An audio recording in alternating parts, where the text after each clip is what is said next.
عليكم السلام.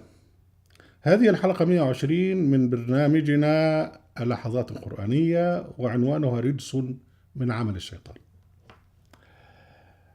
أهل الكهف، قصة أهل الكهف التي وردت في سورة الكهف ممكن أن تكون قد حدثت في الصين، في سيبيريا، في أي مكان في العالم، لأن الله سبحانه وتعالى لم يحدد المكان. والله سبحانه وتعالى يعني ذكر لنا أنه ورسلا قد قصصناهم عليك من قبل ورسلا لم نقصصهم عليك. نحن لا نعلم كل هذا الغيب إلا ما جاء منه في القرآن الكريم.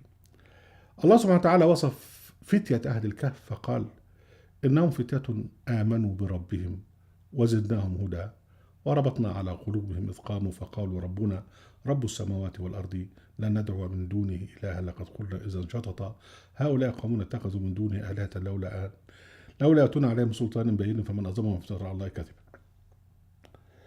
أولئك فتية آمنوا بربهم، ومن بعد كده اعتزلوا قومهم وراحوا الكهف وناموا في الكهف 309 سنة. الله سبحانه وتعالى يصف هيئتهم عند النوم. وما كانوش موتى، لكن كانوا بسبب طول النوم. ربنا سبحانه وتعالى يقول: وتحسبهم أيقاظا وهم رقود ونقلبهم ذات اليمين وذات الشمال وكلبهم باسط ذراعيه بالوسيط لو اطلعت عليهم لوليت منهم فرارا ولملئت منهم رعبا. لماذا بقى لو اطلعت عليهم لوليت منهم فرارا ولملئت منهم رعبا؟ لأن أصبحت أشكالهم عجيبة وغريبة ومخيفة، تجعل أي إنسان يطفش لما يشوفه. وخلي بالك، دول فتية آمنوا بربهم وما كانوش ماتوا. الإنسان لما يصحى من النوم الصبح بدري من غير ما يغسل وشه بيبقى منظره مش كويس، لغاية ما يغسل وشه والماء هو الحياة فيبتدي يكون وشه نضر. النوم عبارة عن شيء مخفف من الموت. إذا بالتالي أهل الكهف دول اللي هم الفتية آمنوا بربهم وزادهم الله سبحانه وتعالى هدى، لما ماتوا فعلا بقى أصبح منظورهم أكثر رعبا، وخلاص انتهوا إلى تراب، كما يحدث للأنبياء والصالحين وللطالحين وللعصاة إلى آخره. القضية هنا اللي بيروحوا مثلا عند مسجد أو عند ضريح الحسين.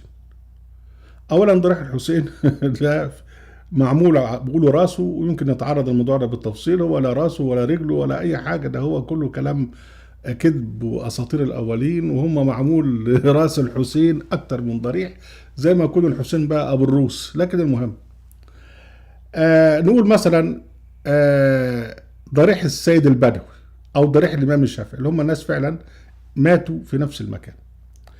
اللي بيروح وبيقدس المقصورة وبيتوسل بيها وبيقف يقرأ لها الفتحة اللي المفروض أن تقرأ الله سبحانه وتعالى وحده، واللي بيجي يقبل الخشب أو الزجاج أو القماش بتاع المقصورة أو القفل اللي مكتوب عليه ميد إن تشاينا ويتلمس منه البركة.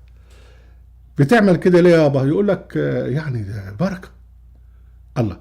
طيب انت دلوقتي مش جايز تكون مثلا ده هو ايه الفرق بين الخشب ده والخشب اللي موجود في دورة المية؟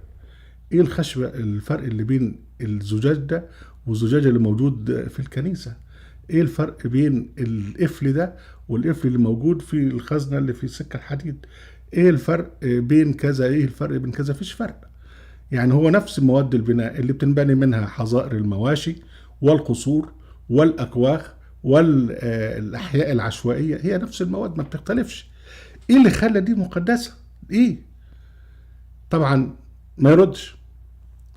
طيب يقول لك جايز يقول لك بقى والله انا مش عشان خاطر البناء ده انا عشان خاطر الولي المدفون تحت، عشان خاطر راس الحسين، عشان خاطر الامام الشافعي، عشان خاطر السيد البدوي، عشان خاطر فلان عمر بن الفارض، اي حد من الناس دي. اقول له يعني انت فاكر ان الناس دي عايشه تحت؟ يقول لك اه. قال طب ما بدل ما تعمل واسطه اللي هو الخشب والضريع والحاجات دي، ما تفحر تحت يا مؤمن وتقابلهم وتسلم عليهم والكلام ده، يبقى يعني فيس تو فيس، مان تو مان يعني. يقول لك لا ما نقدرش. طيب طب بلاش كده.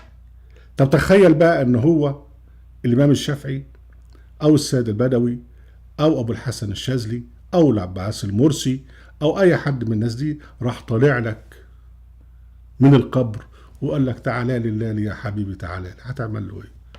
هيطفش. الله. اذا كان كل الكلام ده كليته اوهام وقصص والف ليله وليله ولا محل له من الاعراب ولا محل له من العقل، والحمار لو معاه عقل هيتف على الناس دي، لا مؤاخذه يعني. اصل انا بس انا بزعل ساعات.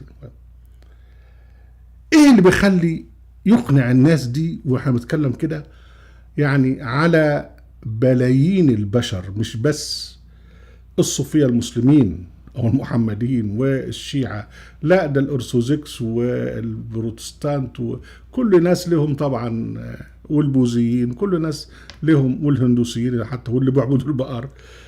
ايه اللي بيخلي الناس تعتقد في التراب اللي بيمشوا عليه؟ يعني ده الحاجات ديت انتوا عملتوها من تراب، والتراب ده انت بتدوس عليه. يعني كيف تقدس وتجعل إلها لك من التراب؟ يعني كيف تعبده ما تنحت؟ مين اللي بيعمل كده؟ شوشو. مين هو شوشو؟ الشيطان. الشيطان مش هيجي يطلع انت مش هتقدر تشوف، مش هيجي هو يطلع ويشتغل في المعمار ويبني ويعمل، لكن هو بيجي على عقلك ويحط عليه غطاء يحجبه عن التفكير ويعميك بحيث ان انت لا ترى الحق، ويقنعك بالحاجات دي كلها، يركبك لغايه لما تقتنع بكذا كذا، ومش بس تبني الحاجات دي وتعملها تصنع اله بايدك، لا ده يخلي ناس تانية تقتنع بهذا وتروح وتعمل موالد وتذبح حيوانات الى اخره وقرابين الى اخره. ولا لغايه الموضوع ده يعني الموضوع ده ماشي من آلاف السنين وحتى الآن، ومهما نقول ومهما نعمل مفيش فايدة. يعني الشيطان سول لهم ويعني زين لهم الباطل حقا والحق باطلا. يعني احنا بندعو المحمديين إلى أن يؤمنوا بالله جل وعلا وحده.